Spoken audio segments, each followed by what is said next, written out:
Mas may una dyan yung position mo. Kailangan nakagitna ka. Na. Pangalawa, yung speed limit. Pangalawa, kung mag-change ka ng lane, titinan mo yung broken o solid.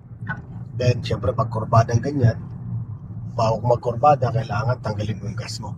Kailangan mo pagaling. Okay. Tapos yung position. Kailangan nakaposisyon tayo sa tama.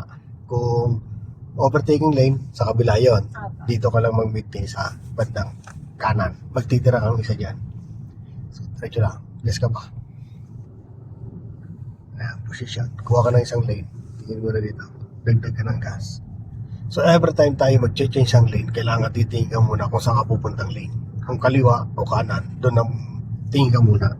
O kaya signal, mas maganda. Okay, diretso mo lang yan. Kasya ka dyan. Truck ay kasya rin dyan eh. So, doon lang sa malayo ang tingin. Okay, pastor naman yan. Sige, diretso lang. Dagdag ka ng gas. Position tayo sa bandang kanan. Tingin ka muna sa kanang mirror. Okay, dagdag ka ng gas para hindi ka abutin kung may sakyan dito sa kanan. Sige, dagdag ka pa ng gas.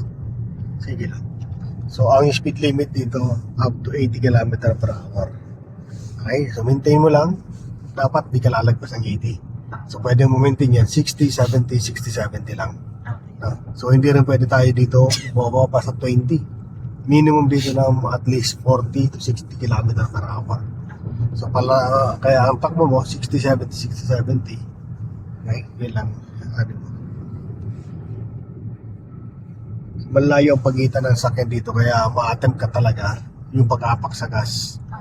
No? So, pag-apak sa gas yan, syempre dahil malayo, so maapakan na talaga natin kasi kailangan natin ng speed.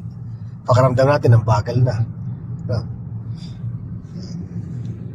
Sa ngayon, ano pakaramdam mo naman sa pagdadrive mo? First time. Mas na-enjoy mo siya. Okay. So, ito nga pala si Mama, first time driver. Ngayon lang nag-aaral to. Okay. First day. So, okay na agad siya. Medyo madaling natutunan ni Ma'am yung mga basic na driving. So, kita ko sa'yo, madali kang talaga matuto mag-drive. So, susunod natin gagawin parking na. No? Sa parking na tayo. Kasi hindi matatapos ang driving mo kung hindi ka marunong mag-parking. Hindi ka mga commercial sa mall, ano ma'am? Opo. Kailangan marunong mag-park para makapasyal sa mall. Kahit isa lang master mo reverse parking, enough na yun. Ang mall parking naman puro halos reverse parking. So, masterin mo lang yun. Ayos na. Makapag-malling ka na, tapos ng laban na. So dito sa expressway, na-observe ko naman, okay naman yung galaw mo. Hindi ka masyado malikot, hindi ka naalikot na. Tama yung posisyon, nasa gitna. So, yan lang kailangan na masterin mo, yung may posisyon sa akin mo, na hindi ka natawid sa kabilang lane. No?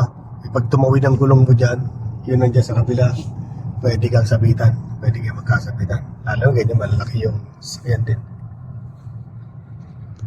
Kaya maintain mo lang yan, focus lang sa unahan lagi.